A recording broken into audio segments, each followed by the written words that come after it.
How's it going, folks? My name's Andy, and as you guys know, Barrett was the third overall pick of the 2019 NBA draft, going to the New York Knicks. In this video, I'm going to talk about his life and how he was destined to be a star at such a young age. While everyone's paying attention to Barrett, his come-up story is not talked about much, but it's certainly one of the more interesting ones. Even as a teenager, his name stood out among the crowd, and for most of his life, he's always been under the spotlight. In my opinion, even though we don't know how his career is going to turn out, he was and is considered one of the greatest prospects in NBA history. Starting off, from such a young age, Barrett was always the center of attention in his local basketball communities, and there's not a single moment of his life where he didn't impress the audience watching him. While there are many NBA players with rags to riches stories, players who came up from nothing and made it to the NBA despite all the odds stacked against them. But Barrett was not one of those people. In fact, it was the complete opposite. As a young kid, his determination in not only basketball but other sports as well separated him from the usual crowd. In addition, he was born into an extremely athletic family, with his dad being a professional basketball player himself who played overseas in different countries, his mother being a nationally ranked sprinter and long jumper in college. And even his grandparents were professional track and field runners from Jamaica. On top of this, his godfather was none other than Steve Nash. So how did Steve Nash become RJ Barrett's godfather? Well, it's because Barrett's father, Rowan, played with Nash on the Canadian national team back in the 2000 Summer Olympics. They developed a close friendship, and that's why Nash became the godfather to his son. In fact, Rowan was the captain of the Canadian team, and eventually became GM of Canada's national basketball program. However, before we get into Barrett's basketball career, let's rewind a bit. Back when Barrett was a kid, his mind was not solely on basketball. He had a slight interest in the sport, but he was also interested in many other sports, and he would try out all of them. His father never pressured him to play basketball at all, but it was something that RJ would slowly but surely gravitate towards. His father stated, "I remember when I was playing in France, we had this playroom and we had everything in there. We had a microphone in there, a football, a soccer goal, tennis rackets. But we had a little mini hoop, and he kept gravitating toward that. Pretty soon, that was all he was playing with." Coming from an incredibly athletic family, RJ could have played any sport he wanted, but basketball was growing on him. However, that didn't stop him from trying out other sports. RJ ran track and field just like his mom and his grandparents, he did the high jump as well, and he also played soccer, or as everyone else calls it, football. It was a sport that he deeply loved and wanted to make a career out of it. Part of that inspiration was from his godfather, Steve Nash, but it was also a very popular sport across Europe. That leads us to the next phase of RJ's life. Throughout his childhood, him and his family moved to many different countries: France, Italy, Spain, Venezuela, and Canada. Spending years growing up in Europe where soccer was super popular, that's obviously why he became interested. However, by the time he was in middle school, RJ made the decision to focus solely on basketball. A moment that really changed the outlook of his life happened after he performed very poorly after a basketball game. According to an interview with his father, this is what happened. Rowan said, quote, "RJ was in tears. He was hugging his mother. I said, 'What's wrong, man? We were just in the car and everything was fine. What's going on?' He said, 'I'm not happy. I didn't make any shots.' I said, 'What do you want to do?' He said, 'I want to get better.' I said, 'Well, to do that, you've got to train.'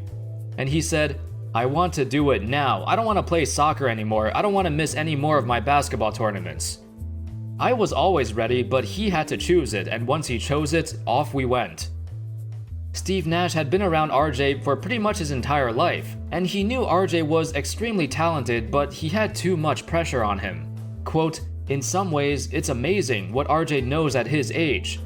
In other ways, my fear is that there is too much structure, too much pressure, too much attention, too much spotlight, and he doesn't get a chance to make mistakes and be a kid."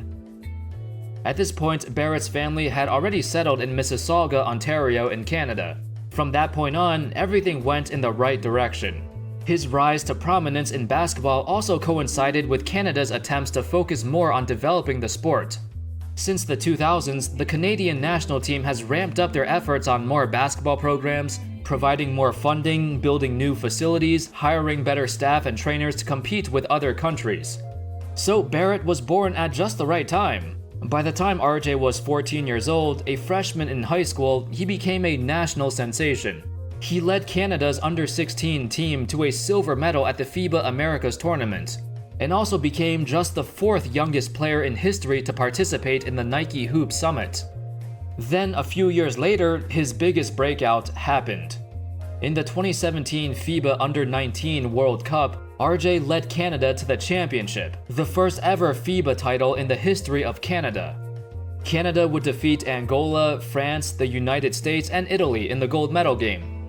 For the entire tournament, RJ averaged over 21 points, 8 rebounds, 4 assists, and nearly 2 steals, and got named the tournament's most valuable player. In addition to all of this, he was doing well in school too. Initially, Barrett was supposed to be drafted in 2020, or at least that's what everyone thought. However, he skipped his entire senior year of high school by reclassifying, basically moving up a grade level. When talking about this, he said, "It's been a thought of mine for the last year, but I wanted to wait and see how the season would go, and how school would go, and when everything went well, it became more and more real. So I made the decision to go ahead and do it. I'm right on track to graduate in 2018, and academically, everything is great. My family and I feel like this will be beneficial for me because I'm ready to move up and to be in college a year earlier." So even though he only spent 3 years in high school, he was still considered as the top prospect of the 2018 graduating class.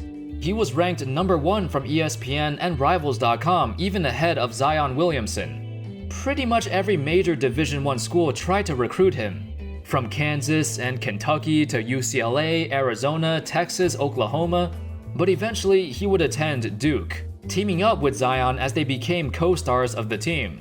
Even more impressive was that in his first ever regular season game at Duke, Barrett scored 33 points as he broke the school's freshman record for most points scored in their debut game.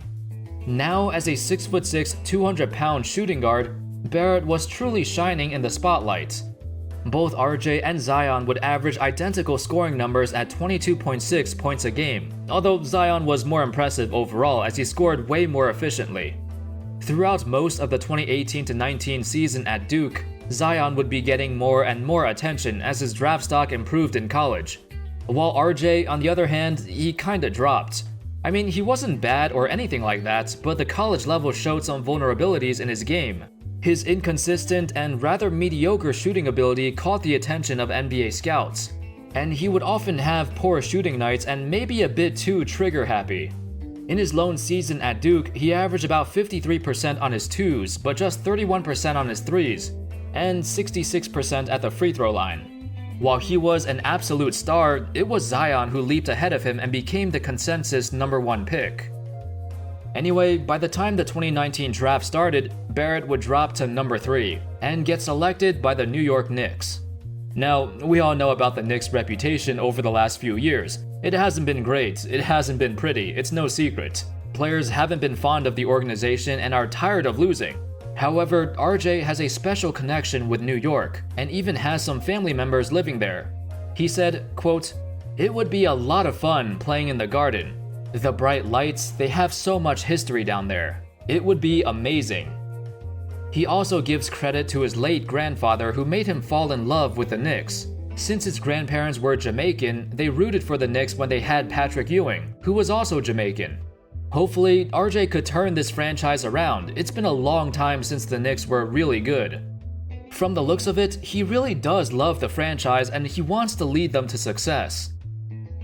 And that sums up the story of RJ Barrett, a player who was destined to become an NBA star and spent almost his entire life under the spotlight. Born into a hyper-athletic family with mentors like Steve Nash, who's been around him his entire life, Barrett definitely has the foundation to become the next great superstar. Only time will tell how good he can actually be. Anyway, thank you everybody so much for watching. Let me know in the comments your thoughts on RJ Barrett. Do you foresee him becoming an all-star very soon in the near future, or maybe is it gonna take a couple years?